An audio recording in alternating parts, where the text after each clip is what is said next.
Like I said earlier, we bringing the man to the building. This guy, he doesn't need an introduction for a lot of people, but we're going to introduce him to you right now. The homie Kapitol P is in the building. What's good, bro? Yes, sir. What's going on, bro? How you feeling? I'm feeling real good, man. We kind of chopped it up outside a little bit. We're going to catch everybody up on this movement because you got a crazy movement. Now, what we do here at Reese Radio Live, we do a biggest intro ever, right? So this is like people come in, we tell everybody who they are for the, people. Some people living on the rock, some people just, they tuned in, they're like, who is that? You know what I'm saying? Right. Who's the man with the beard right now? We got to give you the biggest intro ever. But because you on the rise, I feel like in a month or two you're gonna come back with some platinum records and movie deals and all of that. All right, so we're gonna give you the baby biggest intro ever. This is just like the prerequisite to the next interview. All right, you ready, homie? All right, man, here we go. Let's go ahead and turn this music down, get this man his biggest intro ever. Hailing from the west side of Chicago, great nephew, the unflinching Fred Hampton Sr., a member himself of the Black Panther Party Cubs, which we are definitely gonna get into. All right, an unofficial appeal attorney. This is where it gets sticky because we're telling some people some things they may not know. All right, he is definitely an unofficial appeal attorney, a leading figure in AD's magnified voices locked up. All right, this man has a redemption story. It's just getting started, but we already could see it as a best-selling novel and binge-worthy Netflix series, if you may. The man who told us that a black man needs his own lanes, the songwriter, soon-to-be rap wizard, creator of the eye-opening single Free 'Em All, Kapitol P is in the building. Yo, you with it? No question. What's there we up? go. What up, man? So as we getting into this this thing right now, we live streaming. They can see your face. They can see who you are. We also live on Reese Radio as well as CMVA 107.5 and big up to 103. We up in Huntsville. They take our interviews. You know what I'm saying? So right now, let's get into it. You got this song Free 'Em All. Right. You out, you doing music, right? You making your numbers. But you have a story that's so crazy. You know what I'm saying? Like a crazy story. So let's get into it, man. You do 2 years as a teen for a crime you didn't commit. No, 4 years. I caught that case when I was 18. Sheesh. Yeah, Cook County. I sat in Cook County 4 years, 4.5 years fighting that case. Okay. Yeah, eventually I got acquitted of them charges. But the whole time you gotta sit in there fighting a case that you of something you didn't do, and you in there for 4 years. Yeah, I was in there 4 years fighting that team, but then when I got acquitted of those charges, I actually had to take some time for some other charges that I caught while I was in jail. While you was in jail. While I was in jail. Because you a teen. You in jail. So what people don't understand, a lot of people catch charges in jail. Mainly you trying to defend yourself. You trying to make sure you don't get caught up in nothing crazy. You know what I'm saying? As you trying to survive. Ain't no way you gonna do 4 years in Cook County jail and not get in the mix and not catch no case or get involved unless you in PC. Like there's too much going on a daily basis. You know what I'm saying? There's over 13,000 inmates in Cook County jail. You got 13, 12 divisions. You see what I'm saying? That's crazy. While I was waiting trial for that charges, I ended up catching the jailhouse cases. So when I got acquitted of that, I still ended up having to go to the state for the do an additional year for the case I caught in jail. Damn, that's crazy. So you fresh, you did a semester or two in college, and you go straight home to visit, catch a charge. You got to sit in there. So you do the whole time. 4 years, you supposed to be in school. Yeah, I was on. I left Jersey. I graduated from Jersey. I left Chicago, went to Jersey with my mother. Right. I ended up graduating from there. I went to Norfolk State. Okay. In Virginia. Yeah. Norfolk, Virginia. So like the first spring break, probably the first semester before even going to basketball season, ain't that even started. I ended up coming home for the summer, and I catch that case. Crazy. So I ain't never make it back to college. So now after I catch that case, I go through the 4 years, 4.5 years, and come home. That's all over. I done lost all them years. Right. Any possible chance of scholarship, basketball. Right. So you went to Norfolk State on a basketball scholarship. No, it was like a walk on. I had just. See, I went down, all right, so let's clear this up because Norfolk State's a Division I college. You know what I'm saying? Big school. I took one of my visits down there, and I'm from Jersey too. So coming from Jersey, going to VA, and you get a whole different change of pace, change of atmosphere. You at a HBCU, Division I college, chance to walk on and play. You at like a highlight of your life right now. Ain't no question. I already had a long conversation with my mother. She always wanted to go to school. Plus, at the time, I had a lot of homies. Yeah. That was nice back in Chicago in Maywood, Illinois. Gotcha. We had D Brown, Shannon Brown. Shout out to the west side of Chicago. Y'all got some real hoopers. We got Powerhouse to come from on. That's on my boy Maurice Vaughn. I hoop with at Southern Poly. He was from the west side. Buckets, straight buckets. All the West Side dudes I know is straight buckets. Ain't no question. I don't know about South Side. I know the West Side straight buckets. See, my thing was, okay, I know I'm too small. I'm good enough to probably go to college and get a free degree on that, but I was like, okay, I'm gonna be a sports agent. So sports agent, you gotta take 2 years of law school. So I made it in political science. I always had a business mind. So now when they go to the league, I figure when D or Shannon or them go to the league, now y'all gonna be my first clients at the sports agent. Right. As long as I go to school and learn this, Gotcha. I got this avenue up under my belt, get certified on this. Now I can use y'all. Y'all be my first clients when it's time to go leave. Just give me work out like that. I came home and caught that case. You know? Wow, it's crazy. You give me a lot of insight on the business mind you got, bro. A lot of stuff making sense now. Yeah, you know what I'm saying? 'Cause just because you in the streets don't mean you got to stay in the street. You come from the streets don't mean you got to stay in the street. You let your circumstances determine your outcome.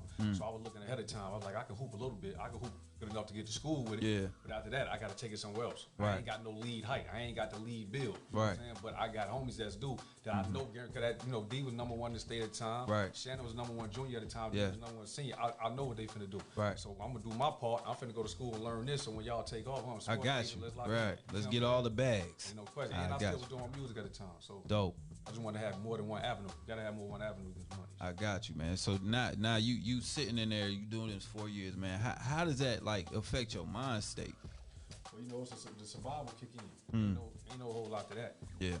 You gonna pray or get prayed on. Yeah. Ain't no time to think. Once you get everything, put me in the middle of the jungle. Oh man, I'm 18 years old. I get put in here division on. They sent me Division 11, my first White House. Right, because you dealing with a murder charge, so now you dealing with real career criminals in there, everything, grown men, all that. Yeah, so I went straight to the Thunderdome. I was in Division 11 on Upper B. Right. So as soon as I walk in, it ain't no time. It was crazy. My first night in there, it was tension in the air. So the deck was finna go up the next morning. Right. So this is my first time in jail. I'm 18 years old. I slide here. I never get. They put me in the cell with my man Bone. One on from out west, man. Shout out Free Bone, man. From Bone down in he in the state right now. He got an elbow, man. They gave him a life sentence, but. So I'm in there with Bone, and hey, shorty, there's a little tension deck finna go up in the morning. You probably want to grab one of these demos, man. This what's going on. Right. So I'm just taking. Luckily, he putting you up on game because it could have been easily like he try to, finagle the situation. Yeah, I caught a bet. I just happened to land in the cell with a good man my first night. So he gave me the ins and outs that night. And in the morning it is what it is. That happened, and and that was the introduction. Now let's get it from there. That point on. Yeah. Oh no, I ain't no playing no games. Yeah. Ain't nobody gonna stop me from making it back home on career. I'm still fighting this case, but I gotta make it back out here. Ain't no guarantee. So I turn up right there ASAP. I'll see what time it is. I gotta turn up. Gotcha. I ain't looking for nothing, but I ain't ducking nothing. And this is what it is. You gotta make it back to the hump. Trying to get back out to the streets. Absolutely. Right, I got you. Right now, we tuned in with Kapitol P, Reese Radio Live, CNVA 107.5 FM. What's up, Charlotte? We see you. All right, man, listen, we catching up on your life, and then we going to get into what you're doing now. There's some wonderful things you're doing right now, bro. You beat that. Finally, 4 years out, you beat that. Come home, then you got to go back. Yeah, I come home. I start doing as soon as my first week out, I turn back up. I get right back to the music. At that time, me, Paul K, LEP, Bogus Boys, Rocky Fresh, YP, like this was going on in the city around the time. Yeah. King Louis, so we on all these showcases. Do my mixtape release party, everything looking good. Right. You on the climb, you on the come up again. Come up. They making the calls. I'm making noise in the city. I'm getting booked. I'm doing all these features. I'm doing these songs. It's looking good. Boom. Come down here to a little situation happen. You look up. I end up in the feds. I end up catching another charge. So you caught the charge here. I actually caught the charge in Chattanooga, Tennessee. Sheesh. On the highway. Oh yeah, it's crazy out there. Leaving outside Atlanta, I caught a case in Chattanooga, Tennessee of a traffic stop. A violation of the extended my traffic stop. But it's an illegal traffic stop. Illegal search and seizure. So how did they? So what happens? What made it illegal? They just pulled you over. No. Well, I get pulled over. He so-called say we speed. Okay, I'm not the driver. I was a passenger in the car. Right. The young lady driving the car. The officer asks for a license or whatever. Later on, I'm gonna tell you the reason why he say later on. But look, he asks us for a license. I'm the passenger. He pull out. He gives her the warning ticket for speed. Right. Signs that, give it back to her. After that, the traffic stop is over. It's over, yeah. It's supposed to be over. She gets back in the car. He comes around after that to my side of the car. Begins questioning me. Mind you, I'm the passenger. You passenger. You have nothing to do with this situation. If you pull me over for speeding, I'm not driving. That's on the driver. You gave her a warning ticket. It's over with. Yeah. So he comes on the passenger side. He begins questioning me. After about 5-10 minutes of questioning me where I'm going, how I'm getting there, things of that nature, how long I'm staying, which has nothing to do with the traffic stop. Right. He asked me to step out the car. Mm-hmm. Step out the car. 10 minutes later, he called the dog mine. Just 16 minutes into the traffic stop after he done signed After the you warrant got the ticket already. Absolutely. Right. So, long story short, he says that his reason that he thought criminal activity was afoot was that the female was nervous and shaking when she handed him his license, which the average motorist is gonna be nervous, right? I'm out of state. It's 1:30 in the morning. I'm in Chattanooga, Tennessee, on the highway. Right. I'm pulled over by just a white officer, right? I mean, we all nervous. Let's be real here. Let's keep it real. We black. We get pulled over by a white officer. We're nervous. He didn't find it plausible for me to be going through Tennessee to get to Chicago, which is the way the GPS took us. And he said that he didn't think my rental car could make it back to Chicago at the time it was due. So this is his reasons that he used to say that he thought criminal activity was afoot, and he needed to. That's crazy. He's never heard of a rental car extension. That's wild. Okay. None of this has anything to do with the original traffic stop. Right. So this is why when I got convicted, I ended up I had a mandatory minimum of 10 years. So is that because of previous charge or just because of the charge? Charges. That's another thing with the criminal system. They had this thing called mandatory minimums. Right. And with a charge, if you get caught, let's say between 1 kilogram and between 1 and 3 kilograms of mandatory, it comes from 10, possession of trafficking. Right. I got charged with possession with intent. Okay. So if you're dealing with heroin, it's between 1 and 3. 1 and 3 is 10 years. 3 and better is 20. Right. And if you're dealing with cocaine, whatever, it's 5 and 10. Right. So I couldn't get no less. First drug charge ever. First time I ever had a drug case. Right. It's still mandatory minimum of 10. You can't get below this unless you do what the government wants you to do. Crazy. So I take I get 120 months. I guess so exactly 121 months. Yeah. While I'm sitting down fighting my case, I did a conditional plea. Conditional plea is I took the 121 months, but I reserved my right to my appeal motion. So I'm gonna take the time, but y'all got to give me my rights to appeal this situation. Right. I want to contest the traffic. When was the appeal? So they usually give you a time when you can appeal, right? Yeah, you got to between a year, 2 years, because you on this first you on this such thing is called a direct appeal. Right. So direct appeal, your conviction isn't solidified yet. You're still contesting certain things. Right. So when you're on your direct appeal, any laws that come out during that time and things that you're eligible for, it don't have to be retroactive. It can apply to you because you're still on your direct appeal. Right. So I end up losing my original appeal, and then the Supreme Court, they come back in the Supreme Court because my case go all the way to the Supreme Court. And a lot of people, they use it as a precedent case. A lot of people was getting home off of my case because it was an extension of the traffic stop. They said he violated my rights and it's by extending the traffic stop. So you're actually, your case, because you went back to fight in the way you took your deal, are able to help other people get out because of the way it happened. Yeah, because by the time, like, I'm at the end of my bid at this time. Now I almost completed the sentence. Right. But I can't look at it. I'm not going to stop fighting. I get my liberation. I don't care if I got 2 days left. If I see a loophole, I'm going to fight so I get my liberation, because it's not just about me. It's individuals that might come behind me that the law might be able to help out. And they need to see that that cop was on right. BS. It's numerous cases, numerous times that this cop did this before me. Right. I'm sure he did it with other people. And he probably got 10 other dudes locked up on the same situation. Absolutely. So somebody got exposed. So my case ended up going to Supreme Court. They just wrote me out of the blue after it got denied and said they wanted to pick up my case. Different lawyers started writing me about the situation. So they said he extended the traffic stop, but they said he had reasonable. Now the question is, did he have reasonable suspicion to extend the traffic stop? And they saying the 3 reasons he gave alone don't hold no weight, and it wasn't enough. But when you add all of those together, and they call it a totality of circumstances, when you add all of those together, then it was barely enough hunch for him to extend the traffic stop. Right. This is what they were saying. And it still really wasn't enough. Still really wasn't enough, even when you add all these up. So while this is going on, and appeals, the first appeal get denied, and this going on, COVID hit. At the time, I was in Elkton, Ohio, which is one of the worst prisons with the pandemic at the time. You had Danbury, Connecticut, Oakdale, Louisiana, and Elkton, Ohio. You had over 46 inmates outside at the hospital, 10 officers. 11 inmates had died. They had the National Guard in the jail. They had shut the visiting room down, turned that into a hospital. I remember seeing on CNN. The gym had turned into a hospital. So this is where I was located at the time. The homie Mike Son was trying to help me fight from behind the wall and get my liberation too. He was a voice for me while I was behind the wall. So I write my own motion. I'm sitting around, that's why I said unofficial appeal attorney. Yeah, I ain't got time for the cards, the dominoes. I'm trying to get to the street because I'm seeing what's going on. Right. And then the unit I'm on, I'm seeing people check out every day. One of the homies from Detroit died. I said, man, this is real. When I see AI die, I'm like, okay, this is real. So they passing away from COVID. Yeah. While you in there, right? There's no way to practice social distancing. It's right. 3 men to a cube. Because I finally had made it to a low facility. I started at the USP and worked my way down to a low. Right. So in the low, it's just open cubes, and at this institution it was overcrowded. They got 3 men to a cell, right. so there's no way to practice social distance. And the cells ain't, what are they, 5'10"? And them cubes so small, man. About 5. With 3 people in, 3 grown men in. They added an right. extra bunk. It's supposed to be for 2 men. Supposed to be a bunk bed, and they put another one in. They try to make as much money as they right. can. They add another bunk in there. Yeah. So it's 3 to a bunk. So what I do is, I'm looking up cases of other individuals that's been getting released from other prisons due to COVID. Mm-hmm. I study their cases and I implement some of them cases with my own situation and write my motion up. Mm-hmm. The first motion I write up, they deny because you have to go through the chain of commands and submit it at the institutional level first. Yeah. But the institution was so slick where I was at, they make you submit it electronically. They give you a response electronically. Yeah. Now you have to wait for the paperwork, the documentation to come from them to have a paperwork trail. Had a paper trail.